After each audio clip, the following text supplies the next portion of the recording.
This man, trapped between these rocks at a depth of 12 feet, is waiting for the last few moments of his life.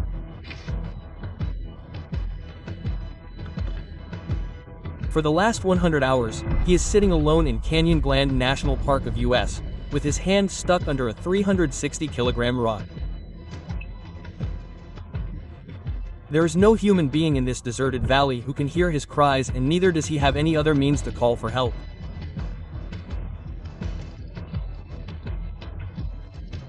After fighting for his life for 5 days, he finally picked up his camera with one hand and started recording his last moments so that after his death, the world can know what happened between these narrow rocks of Blue John Canyon. Once again, happiness in the videos of ZTV.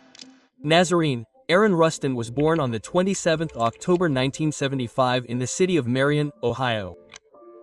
He was just 12 years old when he started participating in sports like skiing and backpacking in his high school.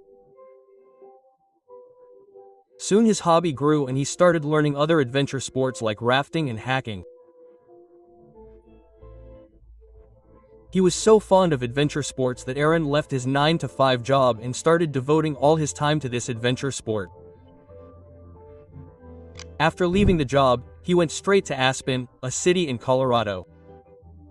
This small resort town surrounded by rocky mountains and filled with snowy peaks remains an open ground for skiing and mountaineering throughout the year. This was the place where Aaron's hobby was now going to become a passion. Actually, a few years before leaving the job, Aaron had selected 3 climbing projects which he wanted to achieve in his annual vacations for the next few years. First, he had to climb all 5914 mountains of Colorado. These were all the peaks of Colorado, which were more than 14 kilometers high. That is why they are called 14. Secondly, he wanted to make a world record by climbing all these mountains in winter, and finally he wanted to climb the highest peaks of all the states of America. By the time he quit his job in late 2002, he had already climbed 36 of the 59 Fortners in winter. And now that he was fully available to the climbing world, achieving this record-breaking feat seemed more possible. After quitting his job, he went on several dangerous hiking trips with his friends, and once he even came back from the jaws of death. Because of his habit of playing with danger, his friends often refused to go with him. And the same happened this time too. One day Aaron and some of his friends planned to go on a hiking trip. But a few days before departure, for some reason, his friends refused to come. Aaron did not intend to go on this trip alone. That is why he thought of going somewhere else in this free time. He decided that he would go to Utah. But where to go in Utah was not decided yet. Usually whenever Aaron went somewhere alone, his roommates would know his whereabouts. But this time, he himself did not know where he would go in Utah. That is why he told only this much to his friends. While traveling on the way, he finally decided that he would go to Canyonlands National Park in Utah and climb in various unknown slot canyons there for the next 5 days. Slot canyons are actually narrow and deep valleys passing between high rocky mountains and plains. There are many such slot canyons in Canyonlands National Park. Every year about 8 lakh tourists visit here. But because this national park is spread over an area of thousands of square kilometers, that is why 95% of its areas remain completely deserted and desolate. The name of one such unknown canyon was Blue John Canyon. On Saturday, April 26, 2003, Aaron reached Canyonlands National Park at around 9 a.m. He parked his truck about 15 miles from Blue John Canyon on a dirt road and then hopped on his bicycle and headed for the canyon.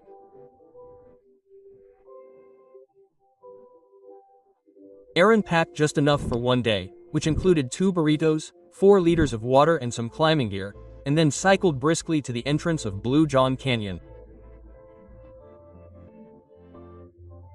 From there, his hike began, and by about 2:30 in the afternoon, Aaron had gone 7 miles inside the canyon. After another 15 minutes, he began descending into the depths of the canyon. From above, the canyon looked about 11 to 12 feet deep. The sides were getting even more narrow, like a drain, and there were large rocks stuck between the walls. Aaron began descending very cautiously, stepping on the rocks one at a time. Next, he found a rock the size of a bus tire stuck. The plan was that Aaron would hang from this rock and jump to the canyon floor. Moving forward firmly, he grabbed the lower edge of the rock. But before he could put his full weight on it, he heard the sound of the rock sliding. He immediately understood that the rock was moving, and releasing his hand, jumped straight to the floor of the canyon. His landing was a little harder than he had thought. But he had landed in the canyon without any injury. But the very next moment, the same rock slipped and fell straight on Aaron's right hand. For the next several minutes, the frightened Aaron kept screaming loudly in pain and kept trying to free his arm. But after some time, the truth started to dawn on him that this task was not so easy. To console himself a little, he quickly took out a bottle of water from his bag and drank a large part of the remaining 1 liter of water in 3 sips. But at that very moment he realized that he was going to be stuck here for who knows how long. Now he would have to use the remaining water carefully. After regaining his senses, Aaron started thinking of a way to free his arm, which had already turned blue due to the loss of blood circulation. If nothing was done soon, he might lose his arm. First of all, Aaron took out all his belongings and saw what things could help him get out of there. He did not have a cell phone, which meant that no one could be called for help. From his bag came a CD player, some batteries, a camera, a headlamp, some ropes, police, and a multi-tool device. Looking at the rest of the things, he realized that he had only 3 options. Either he could use his multi-tool to break the rock from the sides, or he could use ropes to create a pulley system to lift the rock up. Or the third and most difficult option was to cut off his own arm. Obviously, he did not even want to think about this last option. He immediately took out the knife of his multi-tool and started breaking the stone. Hour after hour passed by. The light of the day turned into the darkness of the night, but not even a corner of the stone moved from its place, nor did it break. The whole night passed in this effort until the next morning he could not break anything except a few pieces of the stone. He immediately turned his attention towards another plan. Now he had to make a pulley which he could tie to the stone and lift it. With great difficulty, he hung the pulley from a stone on the mountain with one hand and wrapped the rope around the fallen stone above.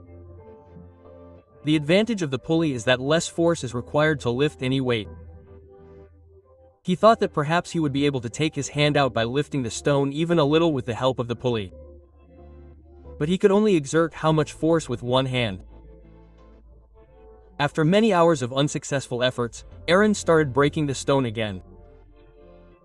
But once again no significant result could be achieved. It was 3 o'clock in the afternoon of the next day, and it had been 24 hours since Aaron was stuck in the canyon. When he saw all his efforts failing, he picked up the camera and recorded a video message. It is 3:05 on Sunday. I have been stranded in Blue John Canyon for 24 hours. My name is Aaron Rustin. Whoever finds this video, please send it to my parents. Aaron then shows his arm crushed under the rock in front of the camera and tells about all his efforts of the last 24 hours. After that he says goodbye to his family with tearful eyes. The next morning he was completely exhausted due to hunger, thirst, and pain. Finally he started thinking about his last option. What if he cuts his arm and separates it from the rock? That is, his condition was so painful that he was even ready to lose his hand to escape death. The first thought that came to his mind after thinking of cutting the arm was blood loss. He had an idea in his mind that he can definitely reduce the flow of blood by tying his arm to his drinking water pipe. But the real obstacle was his knife, with which he had to cut his hand. The small knife of the multi-tool had already worn out, which would have made this task extremely painful. In fact, it was not possible to cut the bone of the arm with a knife. By 5 o'clock the next morning, it had been almost 68 hours since he was trapped in the canyon. Aaron's body was now slowly giving up due to hunger and thirst. The last few drops of water in his bottle had also finished. Since the previous day, he had been collecting his urine in a thermos bag tied to his waist. Now Majid will have to drink the same to stay alive. He again picked up the camera and recorded some goodbye messages for his family, and then once again surrendered himself to death. Majid spent one night and the whole next day in this state of helplessness. Sometimes he would see imaginary scenes in semi-consciousness, sometimes he would be counting his hours trapped in the canyon, and sometimes he would curse himself that why he did not tell anyone when he came here. But the most uncomfortable thing was when his throat would become completely dry and would hurt badly, and he would have to sip his own urine due to the intense thirst. Every time his heart would ache with disgust, but there was nothing left in his body that he could vomit. At 9 a.m. on the 1st of May, it had been 120 hours since Aaron was stuck in the canyon. Till now there was no hope of his arm being freed nor of any help arriving. He had been screaming loudly for the last 3 days, hoping that someone would hear his voice. But it was impossible for the voice to come out of this canyon, and even if it did come out, who would hear his voice in this national park spread over thousands of square kilometers? Defeated, Aaron closed his eyes once again. But as soon as he got a wave of sleep, he saw a 3-year-old child coming towards him in his dream. Aaron knew that it was his son. Aaron went forward and tried to lift him in his lap. But he saw that his right arm was cut off. The same arm that was still buried under the stone. Aaron's eyes opened at this scene. Aaron did not have a son at that time. But he realized that he had seen his future in that dream. Perhaps this was a sign for him that he could still come back alive. Thinking this, Aaron's lifeless body suddenly came to life. By now his arm had completely melted. When Aaron inserted the knife in it, his skin would melt like hot butter, and he could also hear the sound of gases coming out of the wound. This meant that now it was much easier to cut the flesh of the arm than before. But the bone was still strong. He had to cut this bone at any cost. Then a thought came to his mind. Till now he was only thinking of ways to cut the bone. But he could also break it. His arm was bent at a strange angle behind the stone, and it was so high from the ground that he could stand straight. That is, if he tried to sit on the ground by putting pressure on the bone of his trapped arm, then the bone could break due to the torque. For the first time in the last 5 days, Aaron felt in his heart that now something can happen. Without wasting a moment, Majid did the same and finally broke the bone. Then he freed himself by cutting the rest of the arm with the same knife. But the trouble was not completely over yet. Before all his blood was drained, he had to get out of the canyon and reach his car several miles away. Tired and weak, Aaron finally got out of there by crossing the stones on the ups and downs of the canyon walls with the help of just one hand. A little further, he found a family who had come for the holidays. They gave food and water to Aaron and immediately called for help. After about 4 hours of cutting the arm and 127 hours of being trapped in the canyon, Aaron Rustin was finally rescued with the help of a helicopter. In the last 6 days and 5 nights of physical suffering, his weight had decreased by 40 pounds and blood by 25%. A few days later, a team of 13 people moved the 360 kilograms rock from its place using hydraulic jack and winch and removed Aaron's arm.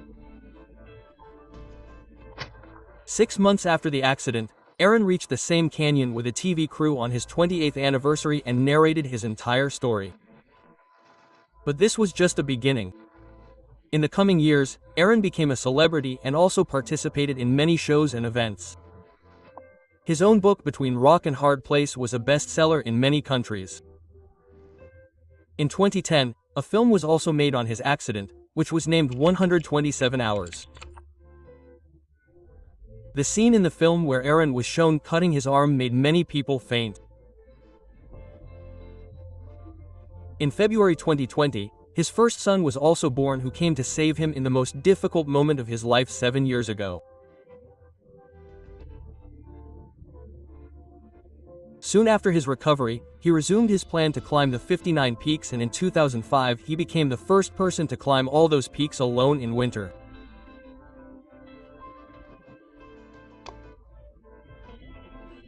Aaron Rustin not only climbs with a prosthetic arm even today, but he is also a corporate motivational speaker who charges several thousand for a session of a few hours. In one of his speeches, he recalled that accident and said that I lost my hand but got my life back. Hope you all will like and share this video of ZMTV. Thank you very much for your loving comments. See you in the next great video.